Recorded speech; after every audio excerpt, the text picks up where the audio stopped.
एक काम कर, क्या नाम तेरा? हट एक तरफ। पागल है ना मत।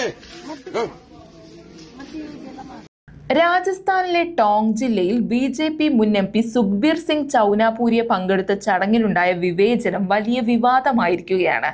പാവപ്പെട്ട സ്ത്രീകൾക്ക് ബ്ലാങ്കറ്റ് വിതരണം ചെയ്യുന്നതിനിടെ ഒരു സ്ത്രീയുടെ മതം ചോദിച്ചറിഞ്ഞ നേതാവ് അവർ മുസ്ലിം ആണെന്ന് മനസ്സിലാക്കിയ ഉടൻ നൽകിയ ബ്ലാങ്കറ്റ് ബലമായി തിരികെ വാങ്ങി.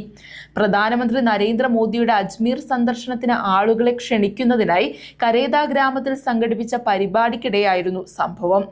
ഗുണഭോക്താവായ സ്ത്രീയുടെ പേര് ചോദിച്ചറിഞ്ഞ മുൻ എം.പി. അവർ മുസ്ലിം സമുദായത്തിൽപ്പെട്ടയാളാണെന്ന് തിരിച്ചറിഞ്ഞതോടെയാണ് ബ്ലാങ്കറ്റ് പിടിച്ചുവാങ്ങിയത്. പ്രധാനമന്ത്രിയെ അപമാനിക്കുന്നവർക്ക് ബ്ലാങ്കറ്റ് നൽകാനാവില്ലെന്ന് ഇദ്ദേഹം പറയുന്ന വീഡിയോ ദൃശ്യങ്ങൾ ഇപ്പോൾ സാമൂഹിക മാധ്യമങ്ങളിൽ വ്യാപകമായി പ്രചരിക്കുന്നുണ്ട്. ബി.ജെ.പി. നേതാവിന്റെ ഈ നടപടിക്കെതിരെ രാജസ്ഥാൻ പ്രതിപക്ഷ നേതാവ് തിക്കാറാം ജൂലി രംഗത്തെത്തി. മതത്തിന്റെ പേരിൽ പാവപ്പെട്ട സ്ത്രീയെ പരസ്യമായി അപമാനിച്ച നടപടി പ്രതിഷേധാർഹമാണെന്നും മുൻ എം.പിക്കെതിരെ കർശന നടപടി വേണമെന്നും കോൺഗ്രസ് ആവശ്യപ്പെട്ടു. മതം നോക്കി സഹായങ്ങൾ നിഷേധിക്കുന്നത് ഭരണഘടനാ വിരുദ്ധമാണെന്നും പ്രതിപക്ഷം കുറ്റപ്പെടുത്തി.